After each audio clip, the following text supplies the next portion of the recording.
Vamos a continuar con nuestro estudio. Un breve repaso. Empezamos viendo la revelación de Dios.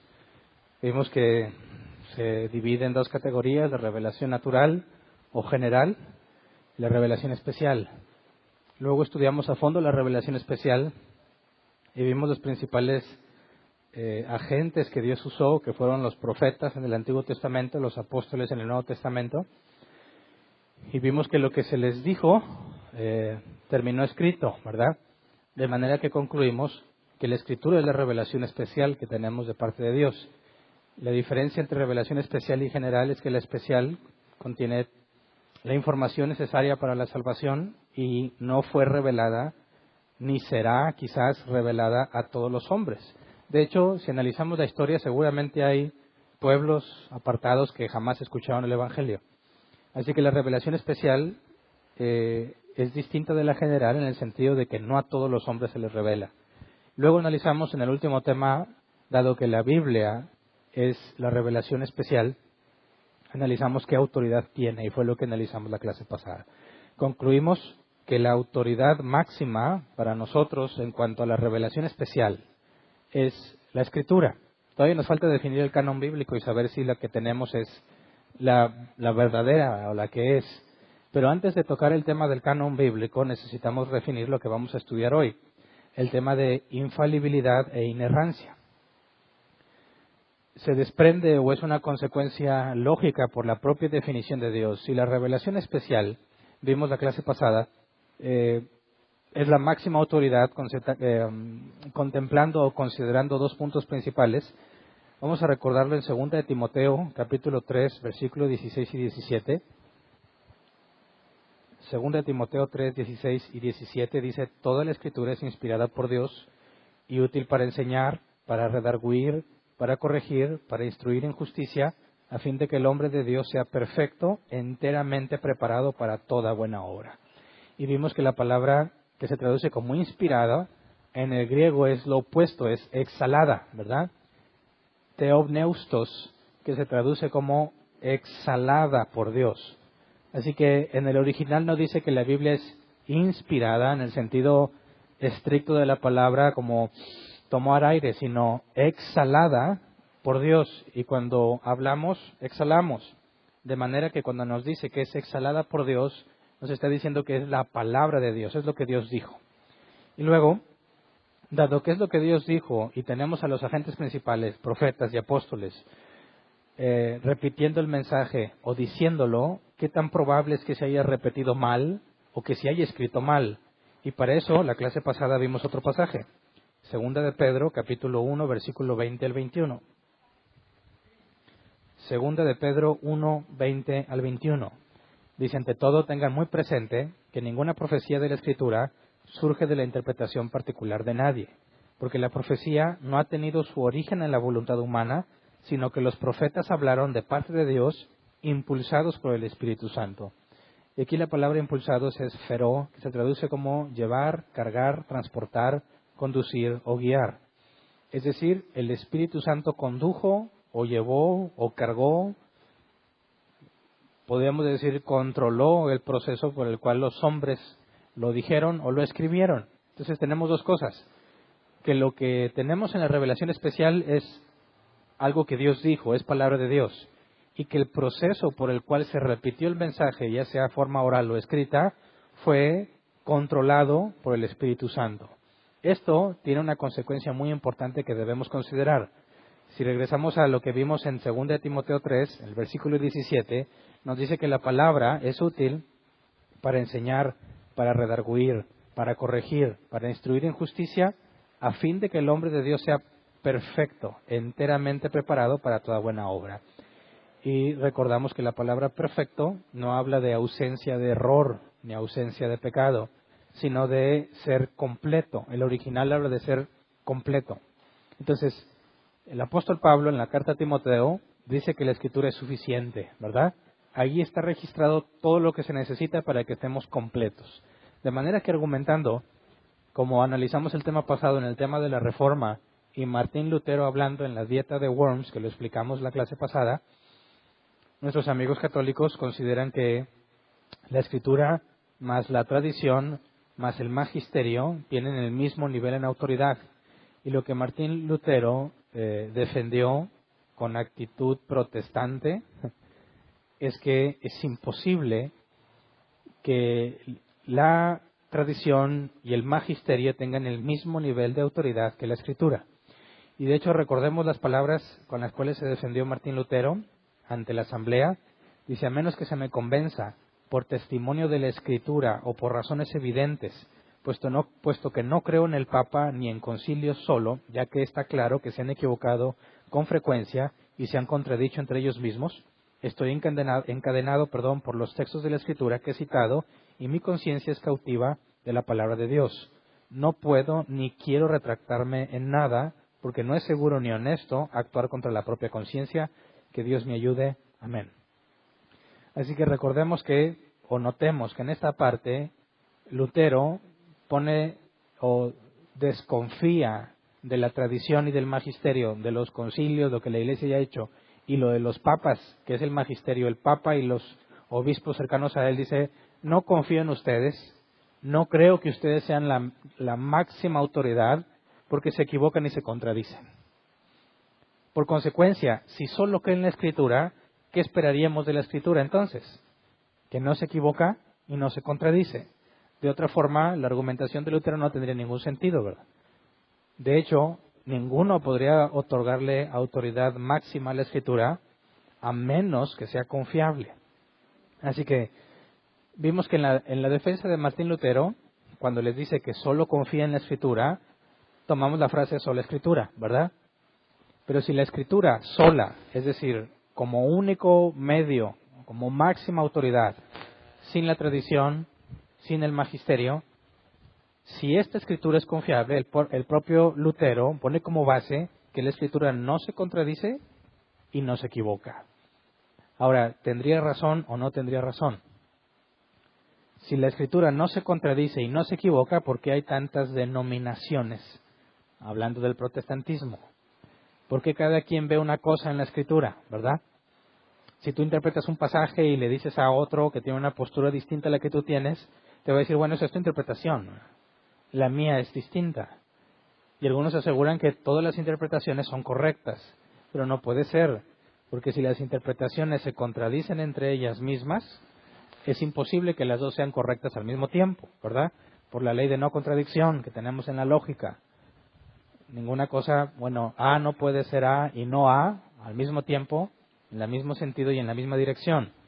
Así que es imposible que todas las posturas o las interpretaciones que tengas son correctas. Necesariamente tiene que haber una es la correcta, la que Dios plasmó en la Escritura, y por eso hacemos el esfuerzo, por medio de distintas reglas que más adelante analizaremos, hermenéutica, lo que implica el contexto, todas esas cosas que usamos, no como un medio divino para entender, sino como una herramienta para asegurarnos de que estamos concluyendo en base a la Escritura y solamente la Escritura. Es decir, que no le estamos poniendo ideas al texto, no le estamos poniendo conclusiones que la Biblia no dice. Así que si afirmamos que somos solo Escritura, tendríamos que reconocer que la Escritura no se puede contradecir y no puede tener errores. Y de aquí es donde tenemos los términos inerrante e infalible. Parecen sinónimos, ¿verdad? Pero no lo son. Cuando decimos que algo es inerrante, decimos que no tiene errores. Por ejemplo, yo puedo ir a contestar un examen de la materia que tú quieras, prepararme bien y sacar un 100. Y puedo decir: mi examen es inerrante. No tiene errores, saqué 100, ¿verdad? Pero el hecho de que yo haya presentado un examen inerrante no implica que yo soy infalible, porque inerrante e infalible son cosas distintas. Inerrante es algo que de hecho no tiene error. Infalible es algo que no se puede equivocar.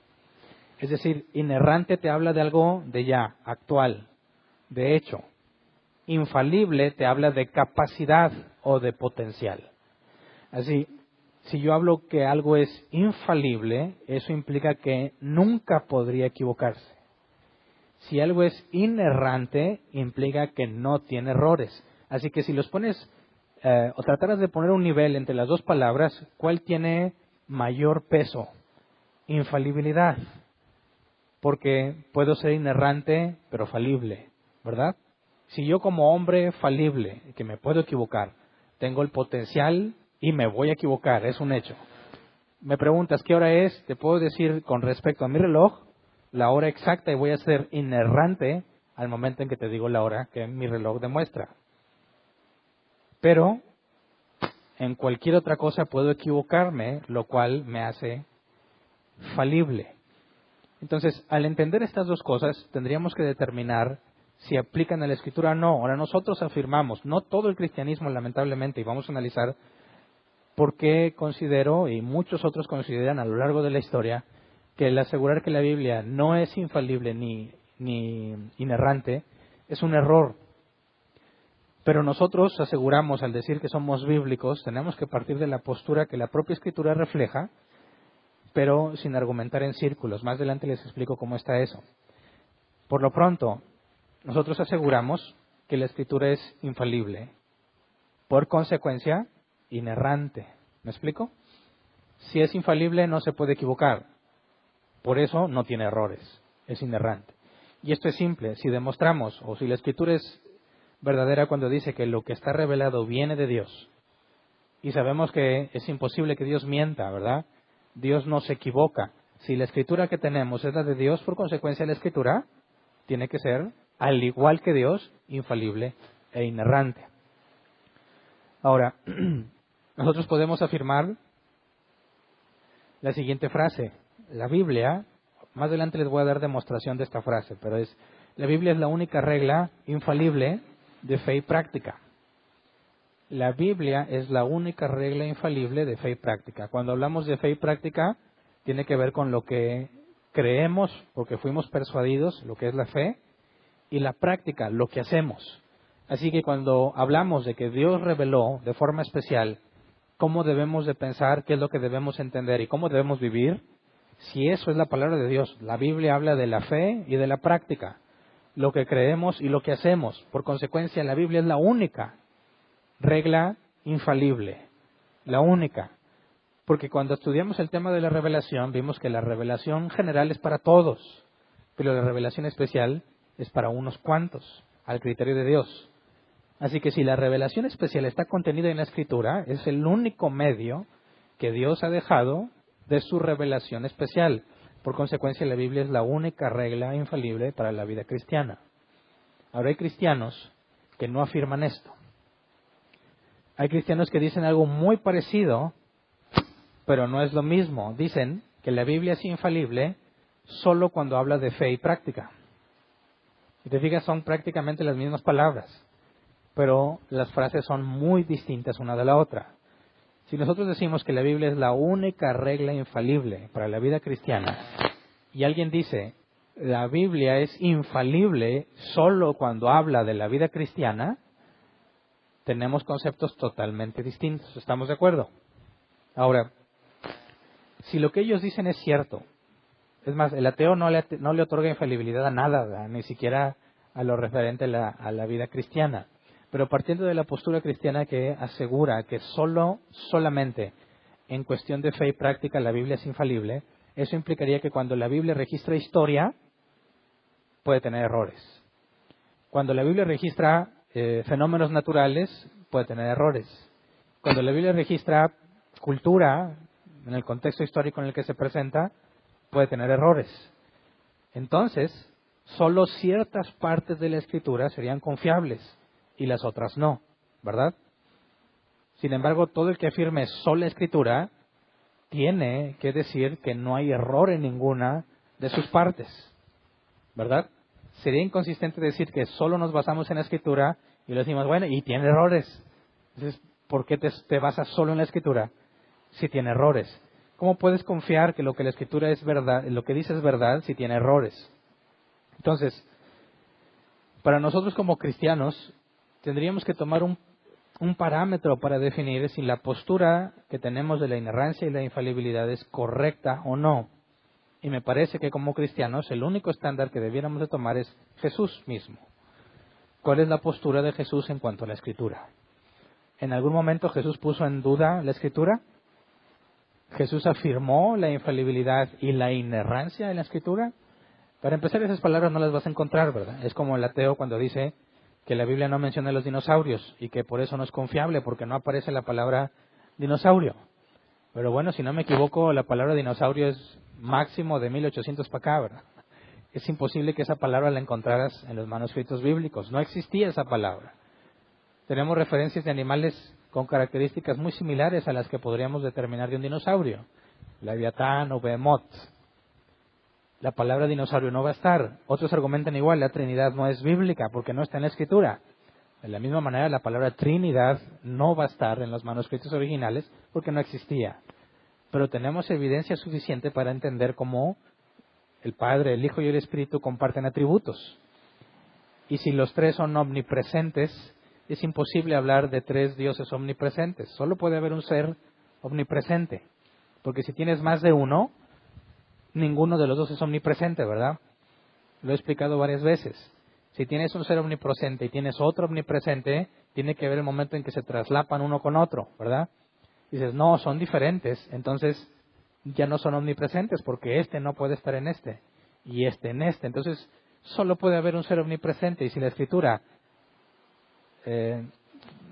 registra atributos de omnipresencia en el Espíritu Santo, en Jesús y en el Padre, entonces tenemos referencias a lo que en concepto se explica como la Trinidad. Un Dios, un solo Dios, manifestado en tres personas. Pero cuando vamos a la postura de Jesús en cuanto a la Escritura, tendríamos que decir, nuestra postura como cristianos no puede ser inferior a la que Jesús tuvo. Jesús es nuestro estándar, ¿verdad? Debemos imitarlo en todo. Nuestra postura en cuanto a la infalibilidad o inerrancia de la Biblia no puede ser menor a la que Jesús tuvo y tampoco puede ser mayor a la que Jesús tuvo. Así que si determinamos por la Escritura, en palabras de Jesús, cuál es su punto de vista al respecto, debiésemos imitarlo. Así que vamos a ver unas cuantas referencias. Hay muchas, pero voy a mencionar unas 8. Juan 17:17. Palabras de Jesús. Dice, santifícalos en la verdad, tu palabra es la verdad. Si lo que está registrado es palabra de Dios, pero no todo es infalible y algunas partes son erróneas, entonces haces a Jesús mentiroso en lo registrado. Porque sería imposible que Jesús dijera que su palabra es verdad y al mismo tiempo que tenga errores, ¿verdad? Mateo 4:4. Mateo 4:4 dice, Jesús le respondió, escrito está, no solo de pan vive el hombre, sino de toda palabra que sale de la boca de Dios. Si la palabra que sale de la boca de Dios es vida, ¿puede la vida al mismo tiempo ser infalible y tener errores? Es decir, puedes decir que la vida del ser humano está en la palabra de Dios, pero esa palabra que da vida tiene errores y es falsa en algunas circunstancias, no es consistente. Sería imposible, tendrías que hacer nuevamente a Jesús mentiroso. Ese mismo capítulo, versículo 10, Mateo 4:10, dice, vete Satanás, le dijo Jesús, porque escrito está, adora al Señor tu Dios y sírvele solamente a Él. Y aquí vemos que ante la invitación de Satanás de convertir las piedras en pan, dado que Jesús había tenido 40 días de ayuno, Jesús se somete a la autoridad bíblica. Y a pesar de que tiene mucha hambre, y a pesar de la clara invitación de ahorrarle el trabajo de Satanás ahorrarle el trabajo de pasar por todo el Calvario y simplemente entregarle los reinos, si postrado me adorares, te daré todo esto, dice, escrito está, adora al Señor tu Dios y sírvele solamente a Él. Así que se somete a la Escritura. No busca alternativas. Pone a la Escritura como máxima autoridad. Mateo 26:24. Dice, la verdad, el Hijo del Hombre se irá tal como está escrito de Él. Pero ay de aquel que lo traiciona. Más le valdría a ese hombre no haber nacido. Y aquí cuando Jesús está diciendo eso, aún no se cumple lo que la Escritura dice que iba a pasar. Así que cuando dice Jesús a la verdad, tal como está escrito, está diciendo que la Escritura es confiable en lo que predice, en lo que describe, ¿verdad? Mateo 26:31. Dice, esta misma noche les dijo Jesús, todos ustedes me abandonarán porque está escrito, heriré al pastor y se dispersarán las ovejas del rebaño. Y aquí, muy parecido a lo que leímos en el versículo 24, Jesús asegura algo que sucederá basado en lo que dice la Escritura, lo que demuestra que Jesús considera que la Escritura es inquebrantable. Va a suceder lo que dijo, no puede cambiarse. Marcos 9:13 dice, pues bien, les digo que Elías ya ha venido y le hicieron todo lo que quisieron, tal como está escrito de él. Y Jesús demuestra en este punto, hablando ya de algo que sucedió, que la Escritura no tenía errores en cuanto a lo que se predijo. Así que estos pasajes que hemos leído tienen que ver con la inerrancia, donde Jesús asegura que no hay error en la Escritura. En lo que se describió, referente a lo que ya sucedió, en lo que está pasando y en lo que sucederá, no hay errores y Jesús se somete a lo que la Escritura dice. Y en cuanto a la infalibilidad, en cuanto a la capacidad de equivocarse o el potencial de tener un error, vamos a Juan capítulo 10, versículo 35 al 36. Juan 10, 35 al 36. Esta es una defensa de Jesús ante la acusación que le hacen los fariseos.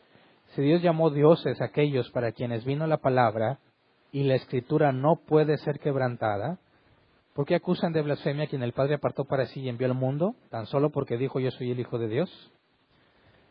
Vemos aquí la parte que cuando Jesús se asegura la Escritura no puede ser quebrantada, habla de la incapacidad de que algo en la Escritura no se cumpla, lo que demuestra claramente la infalibilidad de la Escritura. Es imposible que se quebrante, es imposible que no se cumpla.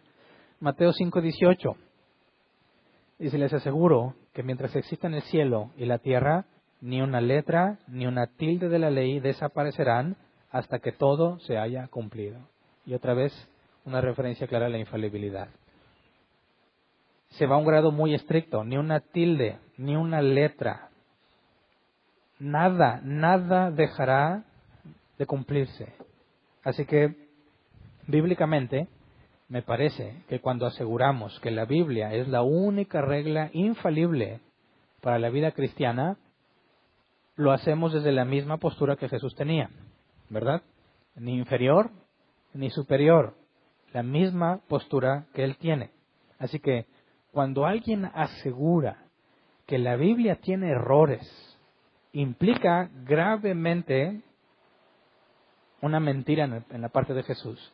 Implica que Jesús, en eso que dijo, fue falible, porque se equivocó, ya que ellos aseguran que sí tiene errores. Bueno, pero ¿cuál es el argumento? ¿Cómo es que una persona puede asegurar, llamarse cristiano y al mismo tiempo asegurar que Jesús se equivocó, pudo haberse equivocado?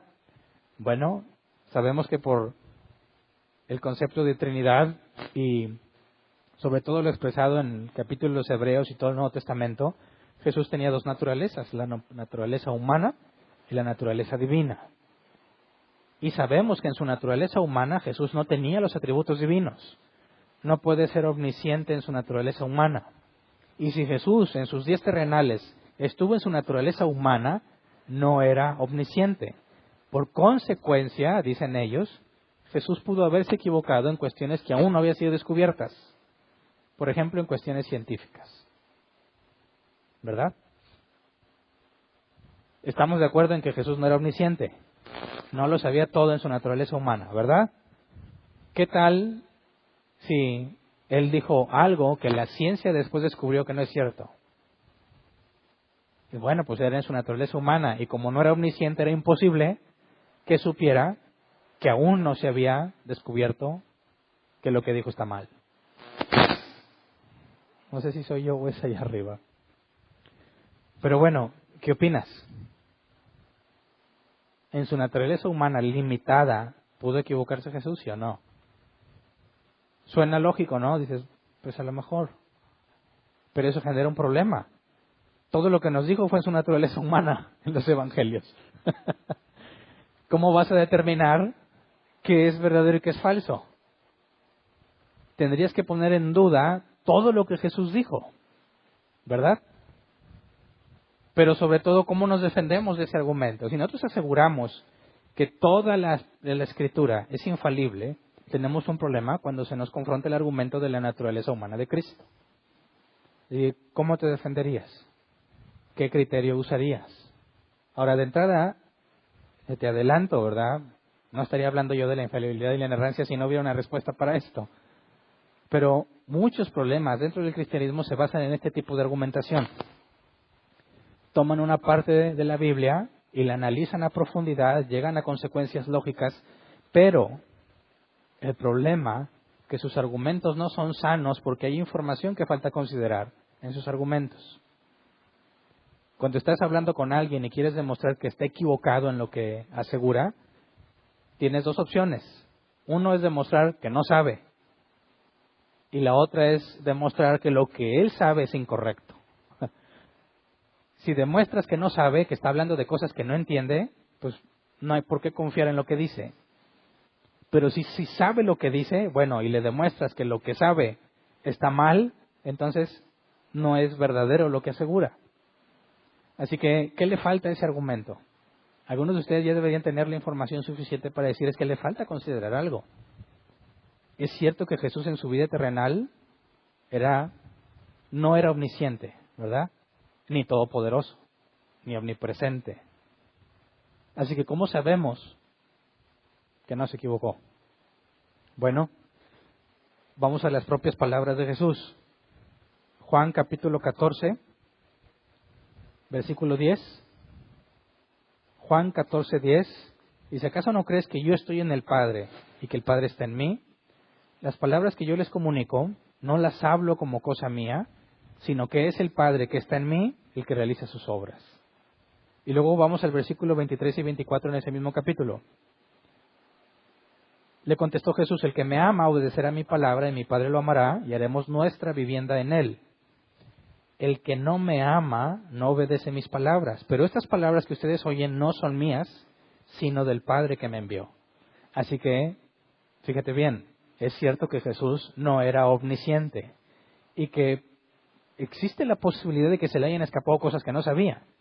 Pero cuando Jesús dijo que lo que habla no es de él, sino del Padre, y el Padre es omnisciente, es imposible que uses el argumento de la naturaleza humana para la posibilidad de que Jesús se equivoque.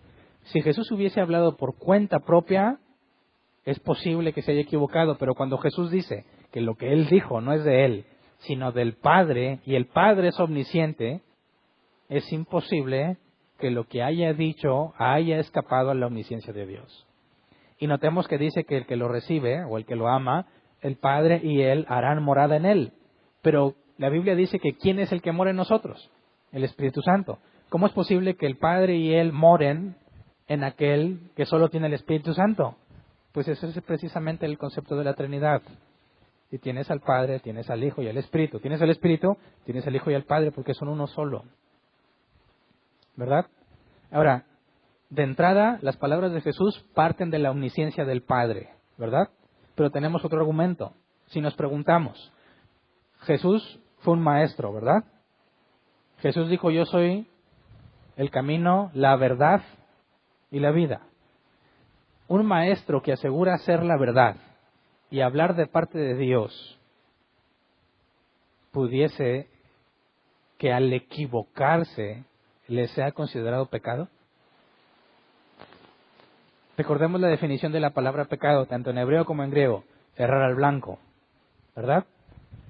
Si alguien dice, yo soy la verdad y mis palabras no son mías sino del Padre, y al mismo tiempo dice errores, ¿le es pecado?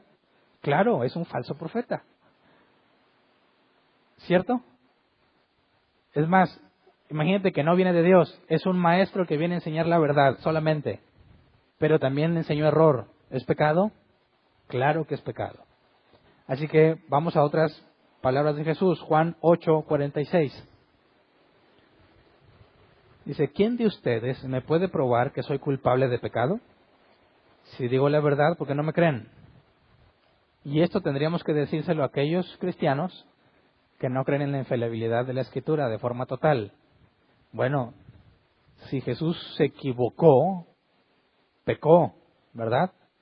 Y Jesús aquí mismo dice, ¿quién me puede probar que soy culpable de pecado? ¿Por qué no me creen? Y tenemos que decir lo mismo, ¿por qué no le crees? Si Jesús nunca pecó, ¿por qué no le crees cuando Él dice que la Escritura es confiable? Y vamos a Hebreos 9:14. Si esto es así, ¿cuánto más la sangre de Cristo, quien por medio del Eterno se ofreció sin mancha a Dios, purificará nuestra conciencia de las obras que conducen a la muerte, a fin de que sirvamos al Dios viviente? Aquí nos dice claramente que fue sin mancha, sin pecado. Así que es imposible que como maestro haya enseñado un error. Partiendo de su naturaleza humana, habló de parte de Dios. Dios por medio de él, y Dios tenía el atributo de omnisciencia, ¿verdad? Jesús en su naturaleza humana no, pero el Padre sí. Y segundo, claramente la Escritura dice que él fue sin mancha. Y si fue sin mancha, entonces fue un sacrificio agradable a Dios.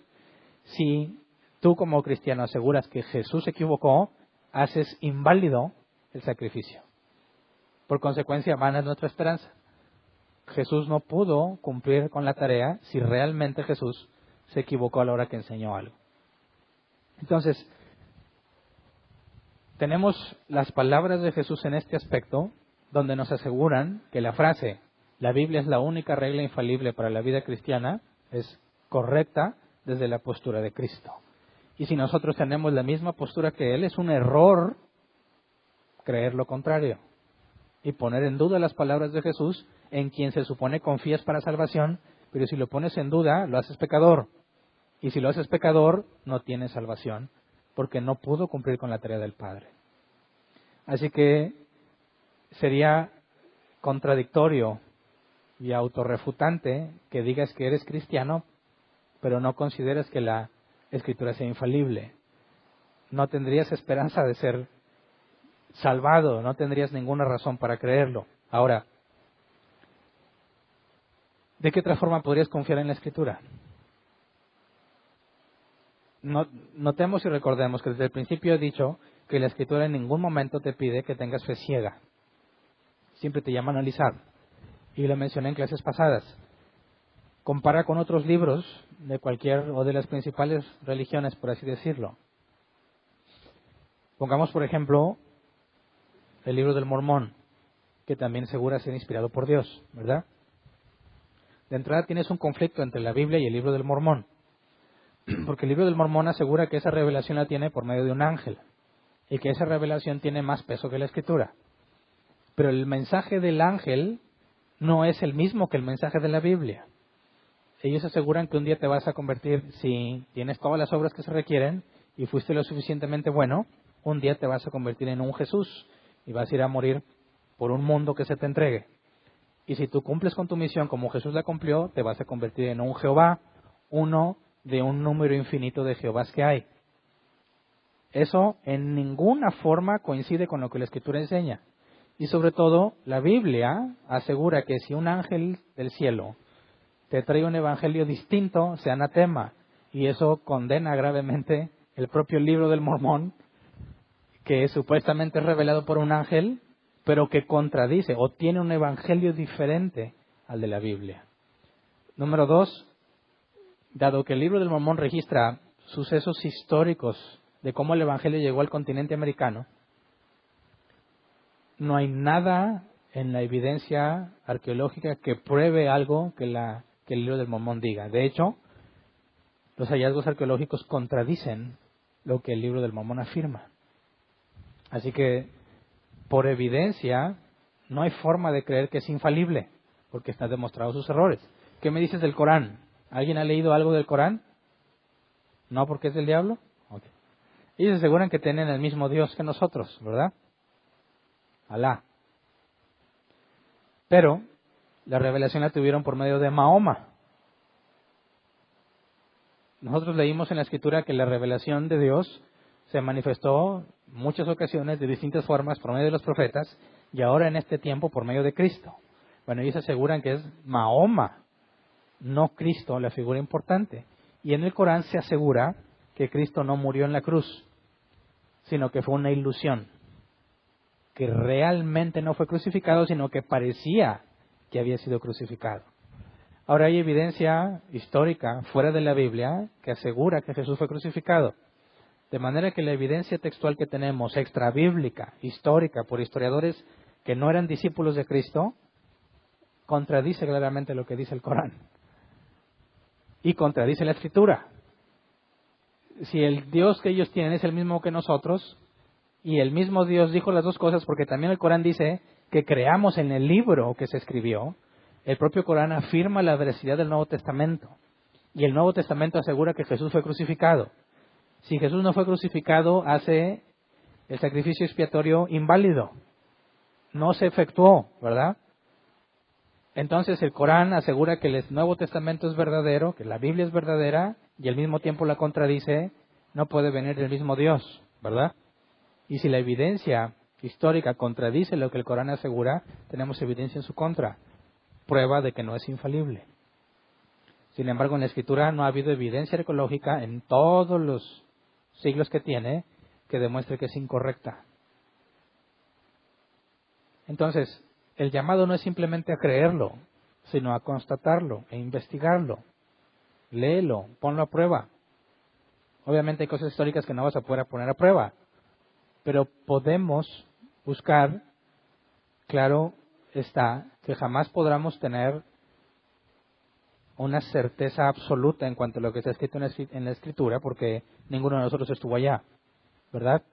En el mejor de los casos tendrías que preguntarle al autor, ¿realmente estuviste ahí o no?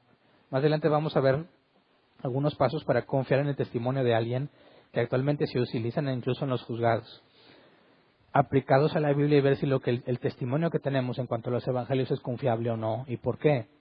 Pero por lo pronto el día de hoy puedes buscar si es razonable creer en lo que la Escritura dice, a pesar de que no tengas una certeza absoluta. Y hay muchos ejemplos de cosas que el ser humano creyente y no creyente cree sin tener la certeza absoluta. Por ejemplo, ¿cómo sabemos que el pasado realmente pasó? ¿Cómo aseguras que no naciste hoy y te sembraron recuerdos falsos? ¿Cómo aseguras que no estás viviendo en el Matrix y despiertas y te das cuenta que todo es una simulación? ¿Tienes evidencia? No, ¿verdad? ¿Sabes si mañana vas a amanecer vivo? No, dice, oye, pero hasta el día de hoy nunca he amanecido muerto. ¿Pero eso es una certeza de que mañana vas a amanecer vivo? No, sin embargo, no es razonable pensar, o sea, si no estoy enfermo, ¿verdad? Si no estoy haciendo algo extremo que ponga en riesgo mi vida, si estoy en la seguridad de mi casa, no hay ninguna razón para pensar que voy a amanecer muerto. Sin embargo, no tienes una certeza absoluta, pero es suficiente la evidencia que tienes y lo das por hecho. ¿Qué me dices de la ciencia? La velocidad de la luz se asume que es constante de un punto a otro. Nunca se ha demostrado que sea constante, es algo que se tiene que asumir. Es algo que se tenía que considerar como verdadero para que los cálculos cuadren, pero nadie lo ha comprobado. Simplemente lo das por hecho, ¿verdad? Las matemáticas, ¿las inventaron o las descubrieron? La lógica, ¿la inventaste o la descubrieron? No son cosas inventadas, son cosas descubiertas. ¿Cómo sabes que es verdadera? ¿Cuál es la evidencia? ¿Cuándo lo pusiste en probetas y aplicaste el método científico? Sin embargo, asumes que es cierta, ¿verdad? Así que esas son pruebas de que no se requiere una certeza absoluta en muchas cosas de la vida normal para poder confiar en eso, ¿cierto? Cuando analizamos la Escritura, jamás podremos tener una certeza absoluta, a menos que exista la posibilidad de regresar en el tiempo y ver exactamente lo que pasó. Pero sí podemos llegar a un buen grado de certeza razonable en cuanto a lo que dice.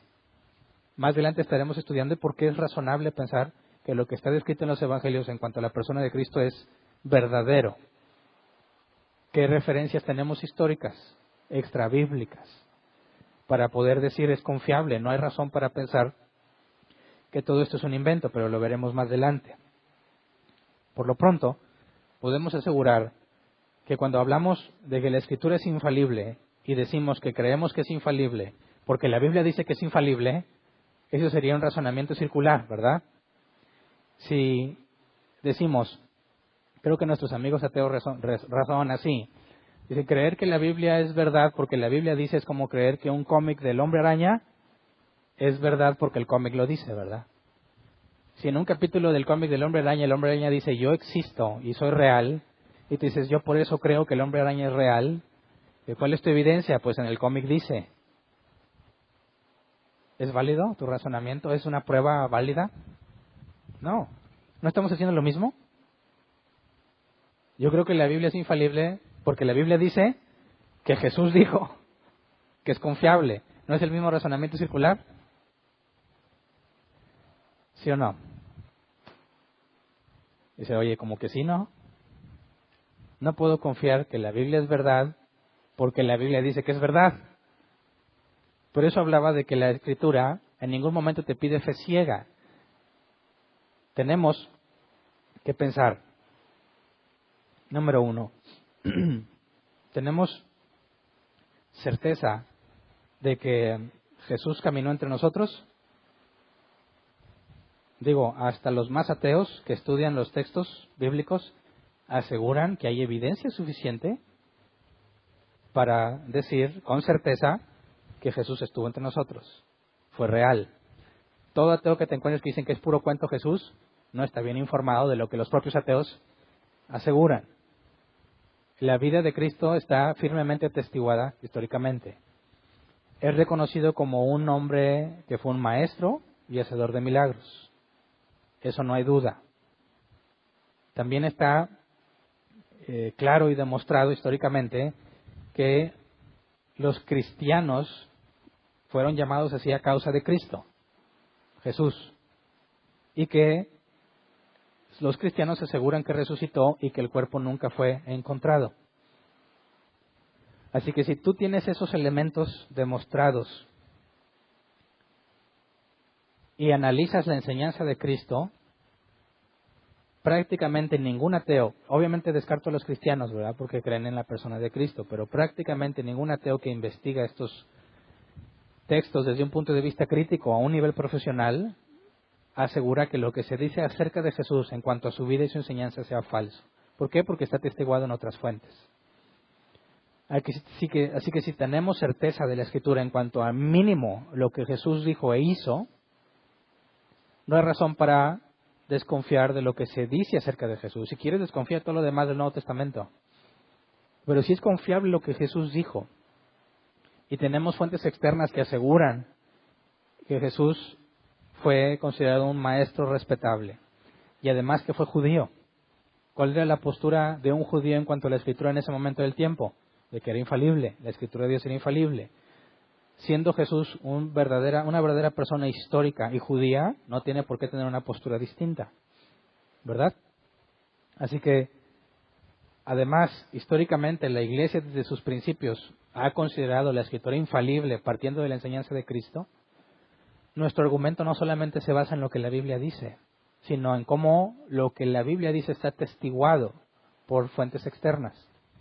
Así que no es nada más creemos en el cómic del Hombre Araña porque el cómic del Hombre Araña dice que es real, sino que podemos constatar por fuentes externas que la Biblia es confiable. Por eso nuestro razonamiento no es circular. No estamos partiendo solamente de la Escritura. Entonces, como cristianos, asegurar que la Biblia es infalible e inerrante es la consecuencia lógica de decir que la Escritura es inspirada por Dios o exhalada por Dios. Y si realmente un cristiano asegura que Jesús es Dios, ya ves que hay cristianos que dicen cristianos pero no reconocen a Jesús como divino, de manera que sería imposible que fuera sin pecado. Y si es imposible que sea sin pecado, es imposible que haya redimido a los elegidos. Cualquiera que asegure que Jesús no es Dios tiene un problema con todo el Nuevo Testamento, ya que se invalida el sacrificio expiatorio de Cristo. Pero, además de eso, tendría una postura distinta a la que se sostuvo y sostuvo. Entonces, cuando decimos que la Biblia es la única fuente infalible o la única regla infalible para la vida cristiana, no nada más lo hacemos partiendo de la postura de Jesús, sino que también tenemos siglos de historia que respaldan esa afirmación. Si alguien ya hubiese encontrado un error, ¿no crees que ya estaría en todos los medios? Ahora, mucha gente asegura que hay 800 y cuantas contradicciones. No sé si las has visto. Aquí en nuestro estudio de la Escritura hemos analizado bastantísimas supuestas contradicciones. Pero todo aquel que asegura que es una contradicción en la Escritura y la lees, te das cuenta que simplemente, para empezar, no entiende de lógica a veces. Asegura que hay contradicción cuando la Biblia no se contradice en distintos temas. Y otros es cuando no tiene el contexto. Otros es cuando la versión que está leyendo no traduce correctamente. Y hay muchísimas formas en las que llegas a la conclusión de que la supuesta contradicción no era. De manera que las supuestas contradicciones, ninguna ha podido ser probada como una verdadera contradicción. Entonces, tenemos evidencia y herramientas suficientes como para confiar en la Escritura, que no tiene el Mormón, que no tiene el Corán, ni ninguna otra fuente que asegure ser inspirada. Esos amigos testigos de Jehová, cuando sacan su versión del Nuevo Testamento, claramente está registrado que quien la tradujo, el líder de ellos, no sabía griego. Así que, ¿qué confianza podemos tener, además de los errores que registran? Entre ellos mismos se contradicen, aseguran que Jesús no es Dios, sin embargo hay pasajes que están en su Escritura que presentan alabanza y adoración a Jesús, de manera que ellos mismos tenían el problema de una idolatría al tener en sus escritos la adoración a Jesús. Entonces, cuando nos comparamos con las distintas religiones, ninguna posee la confiabilidad que tenemos nosotros en la Escritura. Pero al mismo tiempo tenemos que reconocer que el hecho de que no creas en la infalibilidad bíblica no te quita la salvación. No es un tema fundamental. ¿Me explico? Cualquiera puede decir, pues yo no creo en la inerrancia, pero creer en el sacrificio expiatorio de Cristo, aunque no pueden conciliar las dos cosas, eso no lo hace una persona no salva. En ningún lugar de la Escritura se dice que tienes que creer en la infalibilidad de la Biblia. Pero sí tienes que reconocer que te vas a meter en muchísimos problemas cuando analices la Escritura, porque no vas a poder razonar de forma congruente. Si tú dices, yo voy a basarme en la Escritura para agradar a Dios, ¿bajo qué base lo haces? Si tú mismo aseguras que tiene errores, ¿verdad? Así que tiene un problema serio que arreglar cualquiera que no considere la infalibilidad bíblica. Pero eso no implica que no es salvo, ¿verdad? Porque la salvación no es por obras. Entonces, podemos tener un entendimiento muy limitado y reducido de lo que la Escritura es. Aún podríamos tener una confianza muy reducida en la que la Escritura es, y aún así no puedes descartarlo como una persona que no es salva. Porque aparte, la Biblia es clara que el proceso que Dios empezó a nosotros para llevarnos a la estatura de Cristo es gradual. Ahorita no lo entiendes, pero seguramente se te concederá después. Y si nunca se te concedió, aún así, no hay referencia bíblica para descartarte como cristiano. Así que no debe ser un asunto de división. Sí debe ser un asunto secundario. No nos congregamos en el mismo lugar cuando tenemos diferencias secundarias. Y les recuerdo, la primaria es lo que implica el fundamento en cuanto a la salvación, en cuanto a Dios. La secundaria es en cuanto al culto. Algunos consideran que tener una batería es pecado. Que la mujer traiga pantalón es pecado. Que se corte el pelo que es pecado. Que yo aquí al frente no traiga corbata es pecado. ¿Podríamos congregarnos en el mismo lugar? No. No podríamos estar en paz, ¿verdad? Así que por eso es que nos congregamos en lugares distintos. Pero no somos bandos contrarios. Lamentablemente, en nuestra cultura así se ve, ¿verdad? Dicen, esos son del diablo, ¿por qué? Porque las mujeres se cortaron el pelo. ¿Es en serio? ¿Eso es todo lo que pudiste razonar de la Escritura? ¿Esa es tu conclusión teológica? ¿Que alguien es del diablo porque se cortó el pelo? Dices, bueno, por eso lo mejor es que estemos en lugares separados.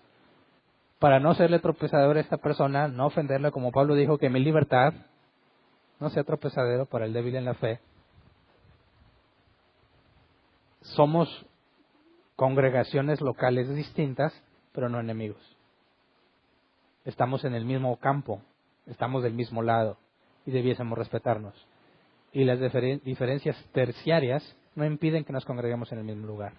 Pero al hablar de la infalibilidad, eso sí es secundario. ¿Cómo podríamos nosotros decir que somos sobre la Escritura si no creemos en la infalibilidad de la Escritura?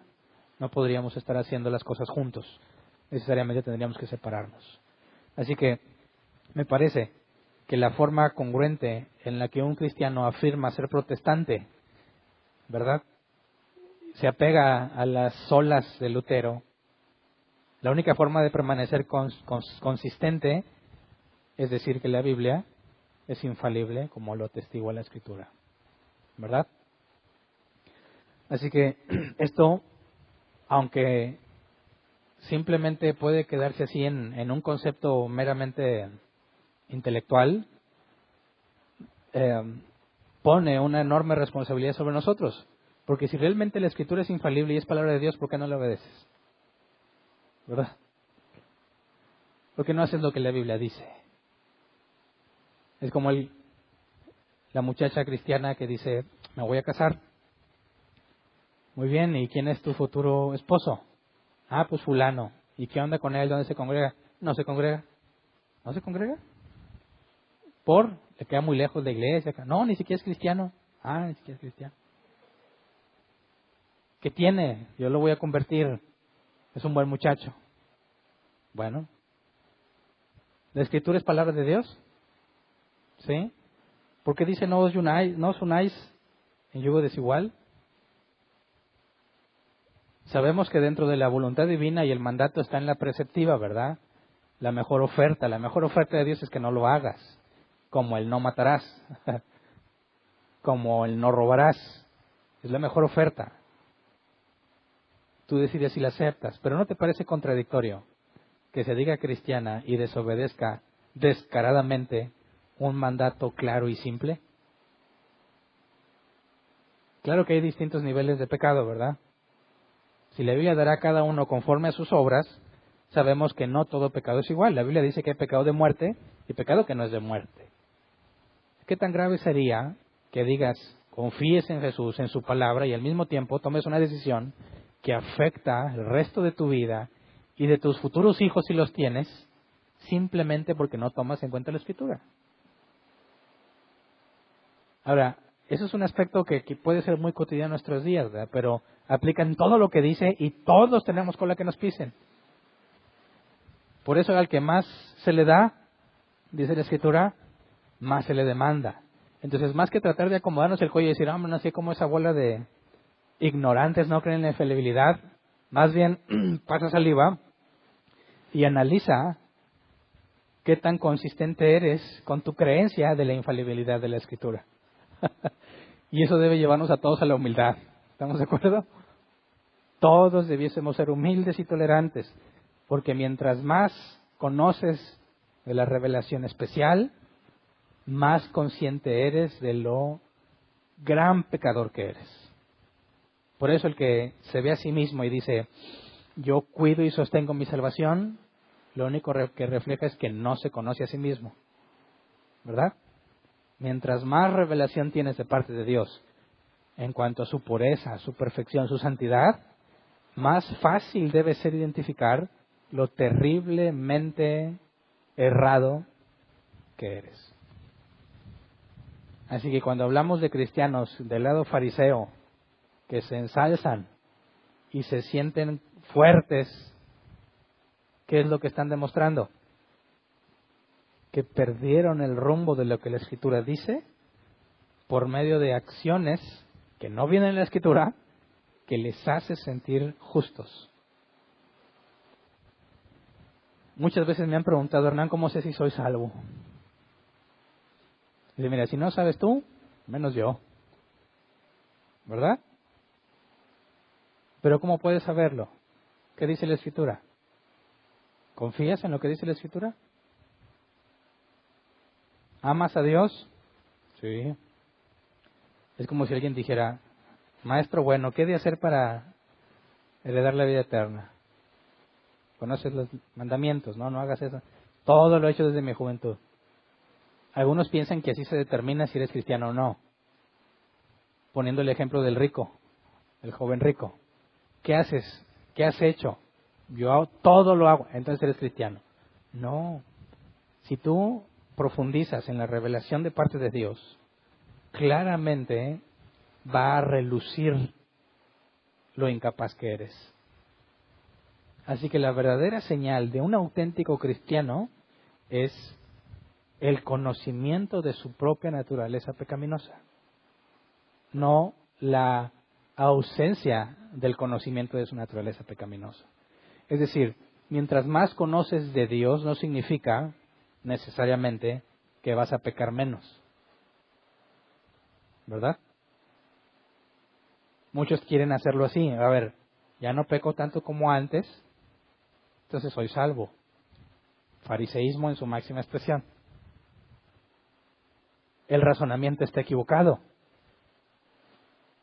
Si el Espíritu Santo nos guía toda verdad, como Jesús dijo, y nos dice todo lo que oye del Padre, y siempre pecamos, ¿cuál es una señal auténtica de que el Espíritu Santo te está guiando? La convicción de pecado, ¿verdad? Porque mientras más conoces lo que debes hacer, más luz tienes cuando ves tus errores. Entonces el que dice, yo no peco mucho, poquito, está muy ciego. La ignorancia da seguridad, ¿verdad? Pero cuando Dios te empieza a abrir el panorama, vas a ver cosas que antes no veías. Vas a entender errores que antes no entendías. Y cuando voltees a verte a ti mismo, vas a decir, Padre mío, soy un ser inútil, inservible, lleno de error y de pecado. Y eso se traduce, en una vida cristiana, ¿verdad? Que ve a los demás como superiores a sí mismo. No que tengas bajo tu estima, sino que te reconoces como pecador. Que normalmente y consistentemente vas a buscar la ayuda de Dios porque te sabes incapaz. Que vas a buscar en la Escritura porque necesitas saber cómo se hace, ya que estás consciente de tu enorme ignorancia. Que normalmente vas a estar buscando a Dios en oración porque necesitas pedirle que te ayude a seguir. ¿Me explico? Así que, ¿cómo sabes que eres cristiano? ¿Cómo sabes que has sido salvado? Por la conciencia de mi pecado. ¿Verdad? Mientras más maduro eres, más pecador te sabes. No en los mismos pecados descarados, sino en una infinidad de pecados que, aunque son muchas veces invisibles ante los demás, sabes que estás fallando. Por eso la Biblia dice que la sabiduría es antecedida por la humildad. Entonces, ve dentro de ti. La Escritura es infalible. Graves noticias. Graves noticias, a menos que seas de Cristo. ¿Verdad? Porque si la Escritura es infalible y yo soy de Cristo, entonces el que empezó la buena obra dice, la terminará. Es un trabajo de Él. Dios disciplina a los que ama.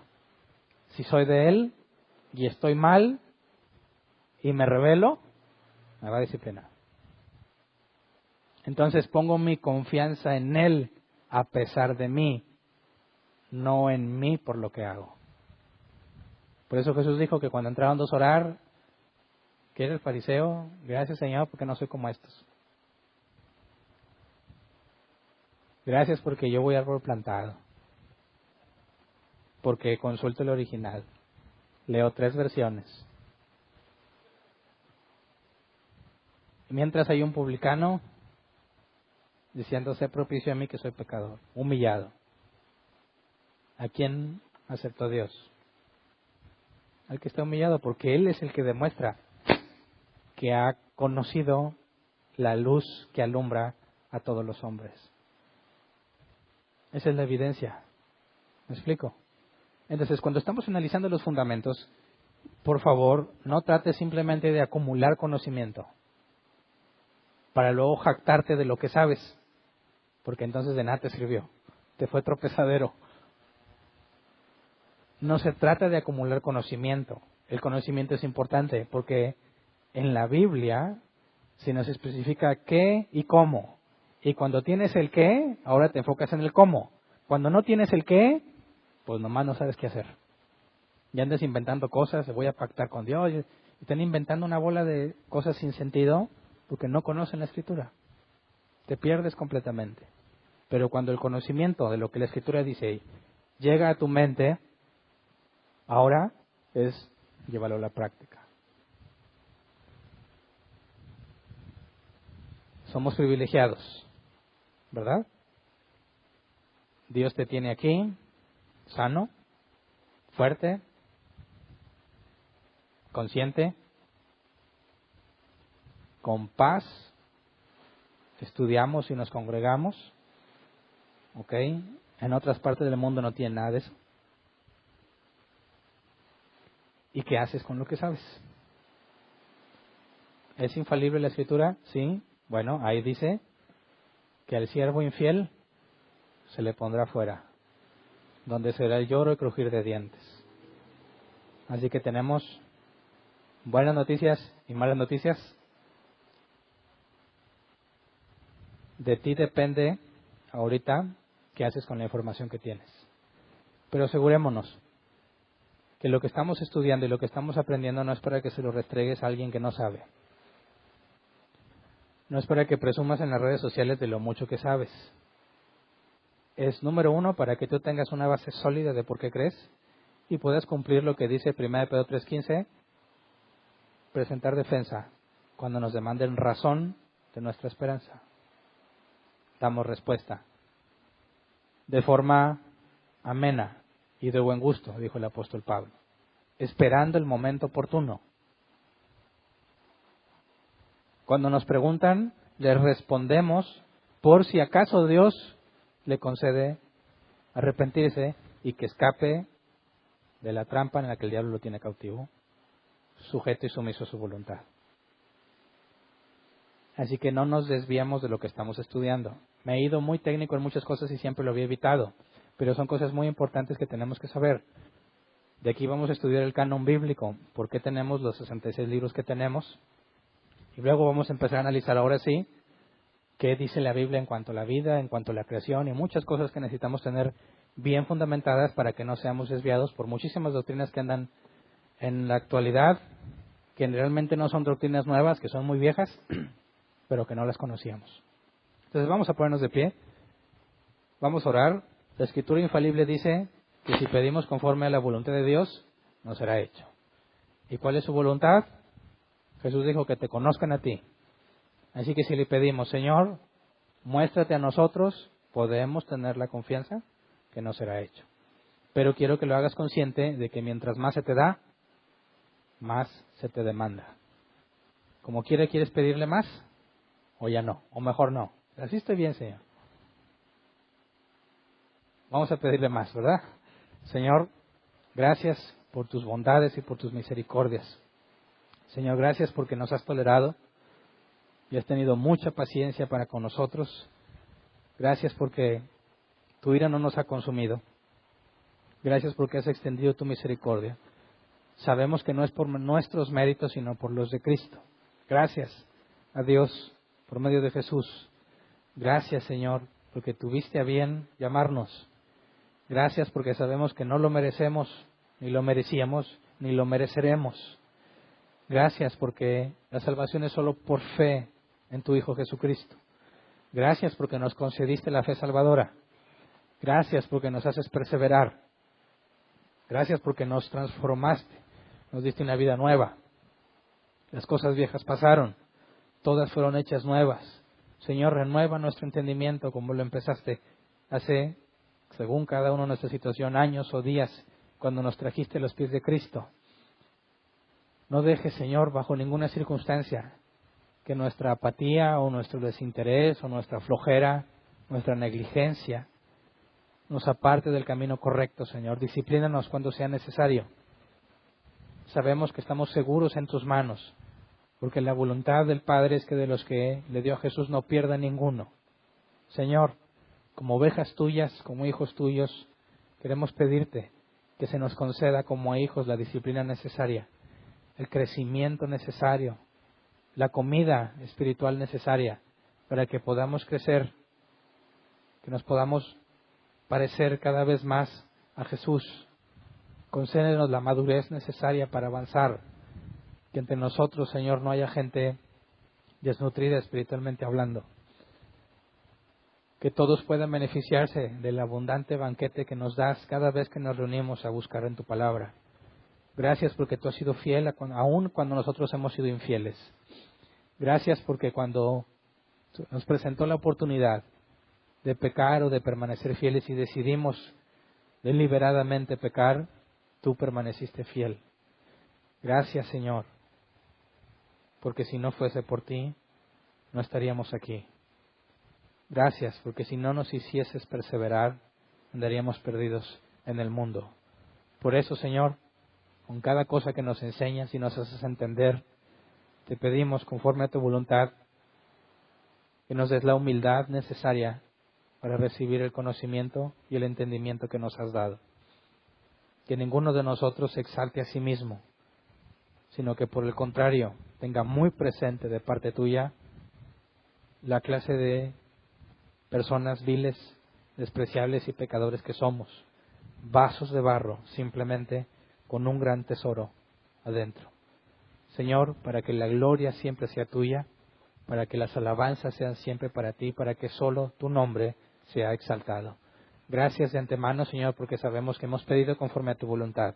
Hemos pedido lo que te agrada y por eso podemos decir que todo esto te lo pedimos en el nombre de tu Hijo Jesucristo. Gracias. Amén. Pueden sentarse. Pasemos a la sección de preguntas.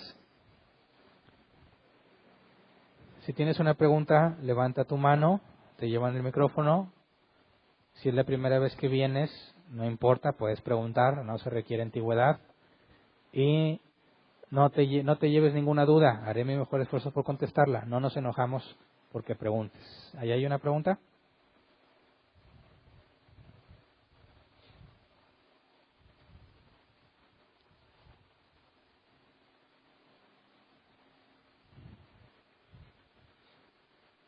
¿No? Dios no quiso que preguntaras.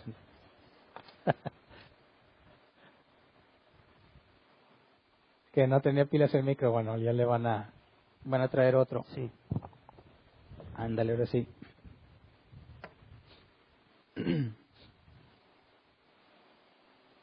Ahora sí. Sí. Hubo algo que no me hizo mucho clic, pero no sé si entendí bien o entendí mal. Hablaste de la humanidad de Cristo, que en su humanidad, si él no hubiese estado sujeto a su Padre, él hubiera podido cometer errores. Eso fue lo que no entendí, si estabas hablando de posibilidades o era lo que tú creías. O sea, si Cristo fuese solamente un humano, sin que el Padre estuviera en él y él hablara por cuenta propia, se equivocaría como cualquier humano. Pero, dado que el Padre y él son uno, y lo que habló es el Padre hablando a través de él, sabemos que aunque él no tenía omnisciencia en su naturaleza humana, la omnisciencia del Padre habló a través de él. ¿Sí me explico? Ok, pero de lo que hablas de la posibilidad es cuando hablas de Jesús en términos de un humano común y corriente. Meramente humano. No como el Hijo de Dios viniendo a la tierra. Digo, o sea, si Jesús no fuese uno con el Padre, siendo el Hijo de Dios viniendo, si Él nada más fuese un humano hablando, como aseguran aquellos que Jesús en su humanidad simplemente habló, entonces tendríamos que estar de acuerdo con ellos que siendo meramente humano se equivocaría. Sí, era lo que no entendía. Entonces, hablabas en términos de si Jesús fuera como nosotros, fuera como nosotros. Ya entendí. Sí, si no sería un hereje. ¿Alguien más? Buenas noches. Ahí Buenas noches. En el verso que dice Jesús, buscar el reino de Dios y su justicia. Y su justicia y todo lo demás será añadido. ¿A qué se refiere ahí Jesús? ¿Esa cuestión interna en cuanto a que nosotros escudriñemos la palabra o a algo externo de que por obras y todo eso? No sé si sea los dos juntos o separado, o a qué se refiere ahí Jesús. Bueno, Buscar el reino de Dios y su justicia hace referencia a la justicia que viene de Dios y al trabajo que nosotros tenemos en cuanto a la santidad. Sabemos que la santidad es sinergia, ¿verdad? Dios y nosotros trabajamos para ir creciendo. A últimas cuentas, Dios, al disciplinarnos, nos mantiene en sus caminos. Pero yo también tengo que esforzarme para hacer lo que a Dios le agrada. Entonces, en el contexto de lo que Jesús enseña, en lugar de enfocarme en las cosas del mundo para tener cosas desde el punto de vista del mundo buenas o riquezas, mi enfoque es agradar a Dios y Dios me añadirá lo que sea necesario. Entonces, buscar al reino de Dios y su justicia hace referencia a no vivir con los parámetros del mundo, sino con los parámetros celestiales. ¿Me explico? Sí, pero ahí en cuanto al escudriñar las palabras de Dios, implica eso, o sea, hacer lo que le agrada a Dios es algo que le agrada, ¿no? El estudiar la palabra. Bueno, recuerda que si la palabra es la revelación especial de Dios, y es algo que Dios te reveló para salvación y para que lo conozcas y haya una relación con Él, es correcto pensar que al momento en que escudriñamos la palabra, es algo que le agrada, estás haciendo lo que Él pide que hagas, ¿verdad? La Escritura, toda la Escritura, Jesús dijo, toda la Escritura habla de Él. Cuando tú lees la Escritura estás conociendo cada vez más acerca de Dios. En el Antiguo Testamento ves cómo Dios trató a todos los israelitas y a toda la gente ahí narrada. En el Nuevo Testamento ves cómo empezó, pero también tienes el testimonio en ti mismo de cómo el Nuevo Testamento testifica precisamente lo que te está sucediendo, ¿verdad? Bueno, ahí la pregunta va encaminada a lo que comentabas de que la inerrancia y la infalibilidad es algo secundario, o a lo mejor lo entendí mal. Eso vendría a ser primordial, ¿no? En la doctrina, el creer que la Biblia la palabra de Dios es inerrante e infalible. Si así fuese, ¿en qué infalibilidad creyó Abraham? La palabra de Dios, ¿no? Digo, nosotros la tenemos ya revelada en una Biblia, pero a él le fue hablado directamente. Pero si te fijas, no podías hablar de que tienes que creer que la Escritura es infalible para agradarle a Dios y salvarte. En ese aspecto no puede ponerse como algo fundamental, ya que no estuvo presente en todos los momentos de la historia, ¿verdad? Sobre todo el ladrón en la cruz en el Nuevo Testamento. Oye, ¿creyó que era infalible la revelación o no? La verdad es que no puedes hablar de algo fundamental en cuanto a la infalibilidad. Bueno, y otra pregunta. En cuanto a sabemos que por escritos seculares o fuera de la Biblia, Jesús existió. Pero ante un ateo o ante una persona que no crea que Jesús es Dios, ¿hay alguna fuente que no sea la Biblia en la cual se determine o que diga que Jesús es Dios? Jesús es hijo de Dios? No. Es decir, tú tienes que, en base a la evidencia histórica, si quitas la Biblia, ¿verdad? Que no tendría sentido quitarla, pero si la quitas y te basas en la evidencia histórica, Jesús vino, fue considerado un maestro, hacedor de milagros, murió, algunos aseguran que resucitó, pero nadie encontró el cuerpo. ¿Qué conclusión sacas? Que todo fue un engaño. ¿No? Tendrías que ver cuáles son tus argumentos ante la vida de los cristianos que murieron al negarse a detractarse de lo que vieron. No tendría explicación que alguien muera por algo que sabe que es mentira. Es decir, los musulmanes extremistas mueren por algo que ellos consideran que es verdad y sabemos que es mentira. Nosotros podemos decir que es mentira. ¿No es cierto que les estén esperando las 10 vírgenes en el cielo? Bueno, pero ellos piensan que es verdad y están dispuestos a morir por eso. Pero ¿quién está dispuesto a morir por algo que saben que es mentira? Entonces, cuando alguien asegura que todo fue un invento y tienes la evidencia de los cristianos martirizados porque no querían negarlo, tienes un problema para explicar eso. De manera que la única explicación que hace sentido y resuelve todo es que Jesús realmente resucitó. Y si Jesús realmente resucitó, como Él dijo, yo tengo poder para entregar mi vida y para tomarla, si realmente Jesús resucitó, entonces Él es Dios. Y si Él es Dios, lo que dijo es cierto y confiamos en algo verídico. Y es la mejor teoría que hay para explicar toda la evidencia histórica que tenemos al respecto. ¿Alguien más?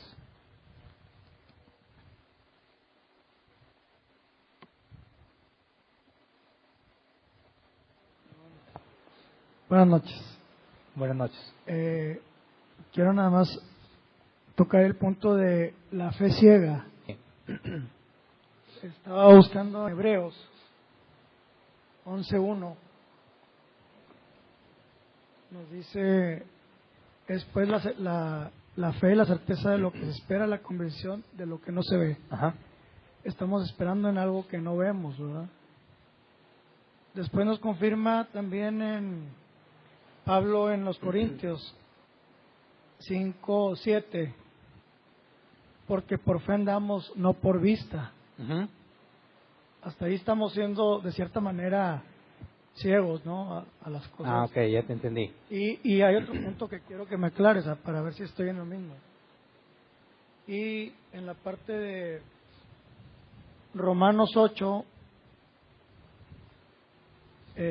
25, dice, pero si esperamos lo que no vemos, con paciencia la guardamos. Uh-huh.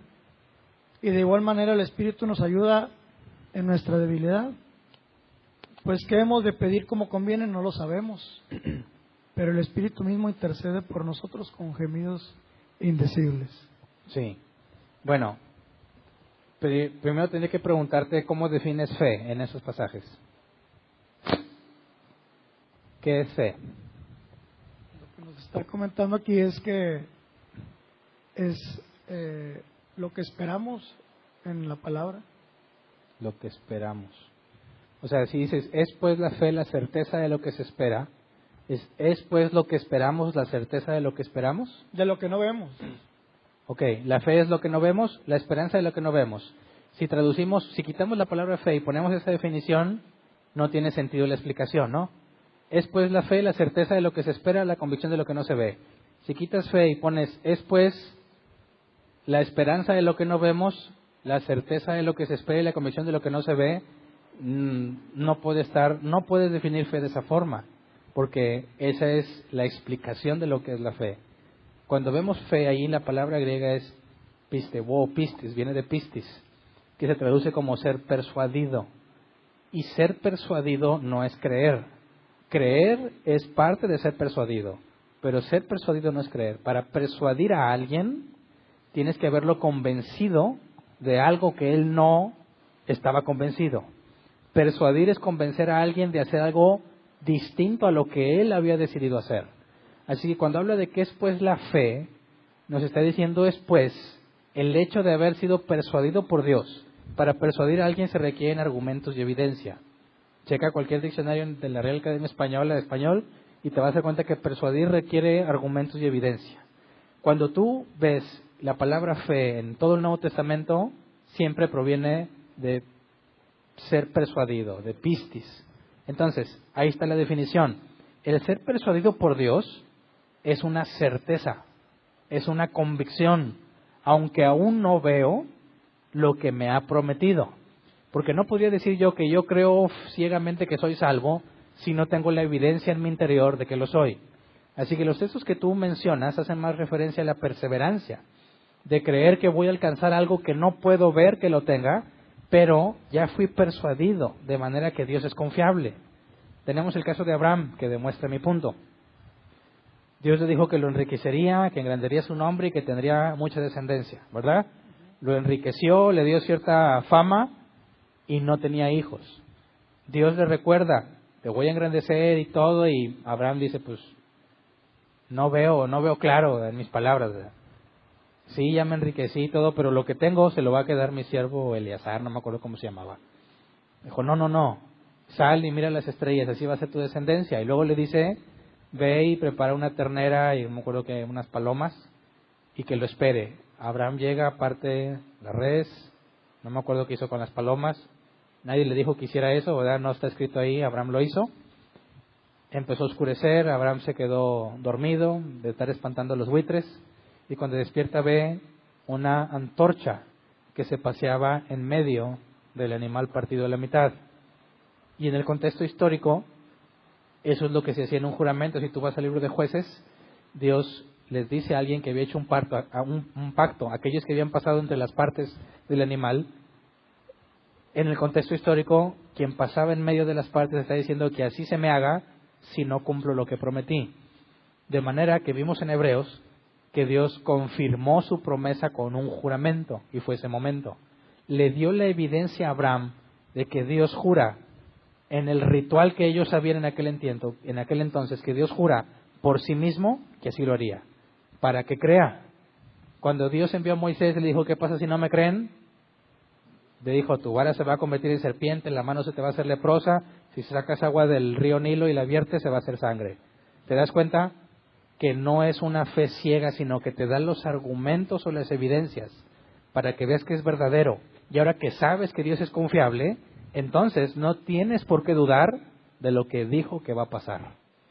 Entonces cuando vas a Hebreos, es pues la fe, la certeza de lo que se espera y la convicción de lo que no se ve, está basado en que sabes y comprobaste que Dios es confiable y por eso estás seguro de lo que va a pasar. Así que no está hablando de fe ciega en todos sus pasajes. ¿Sí queda claro? Gracias. ¿Alguien más?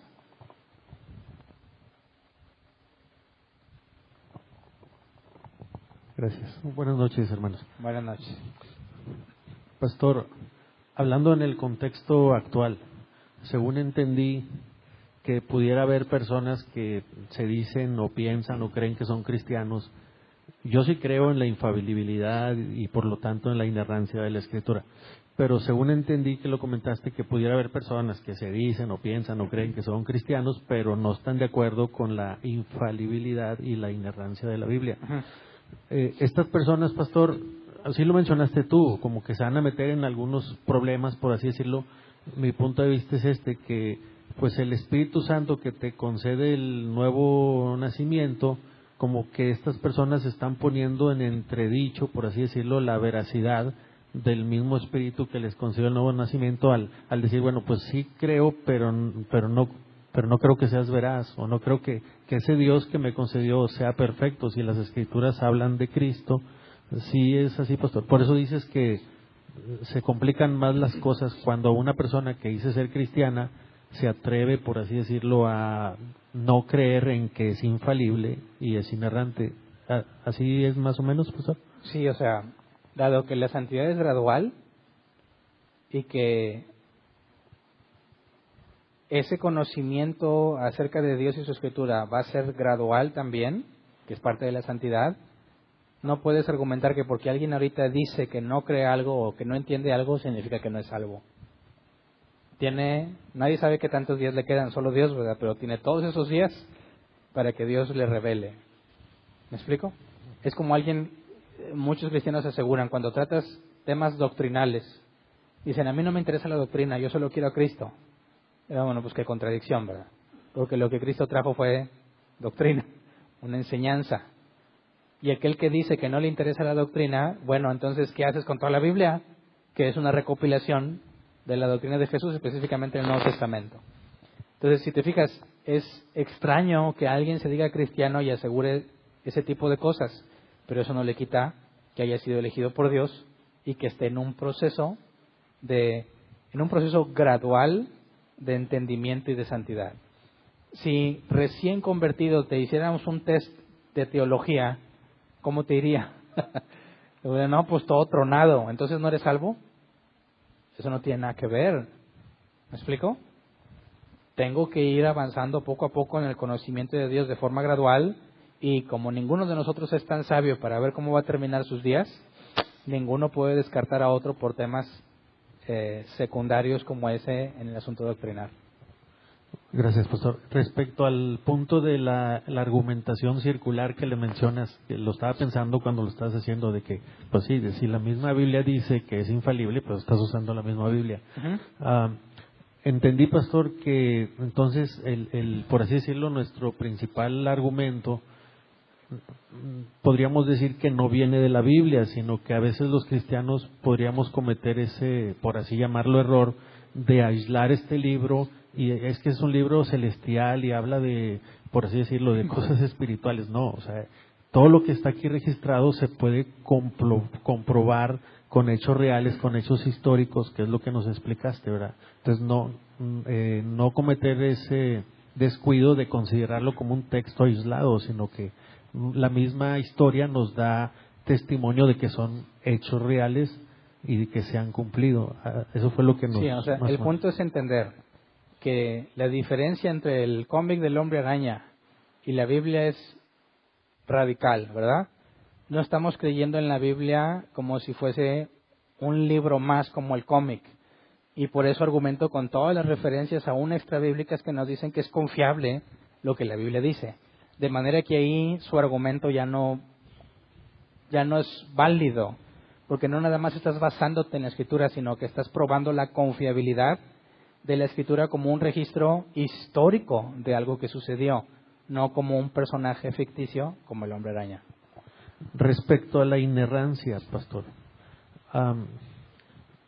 alguna vez le pregunté a un hombre sobre si los títulos y subtítulos eran inspirados por Dios y me dio una respuesta pues que yo creo que no es así, ¿verdad? Pero en los originales sabemos que no había signos de ortografía, signos de puntuación y cosas de esas, ¿verdad? Ni títulos ni subtítulos. En ese sentido, pastor, podríamos también afirmar que en la cuestión de las personas que dividieron en capítulos y en versículos y pusieron puntos y comas y pusieron subtítulos que a veces pues no van de acuerdo al pasaje, en ese sentido, pastor, también deberíamos de incluir esa parte dentro de la inerrancia.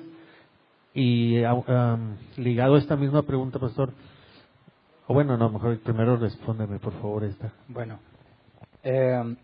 la inspiración divina está en los originales solamente.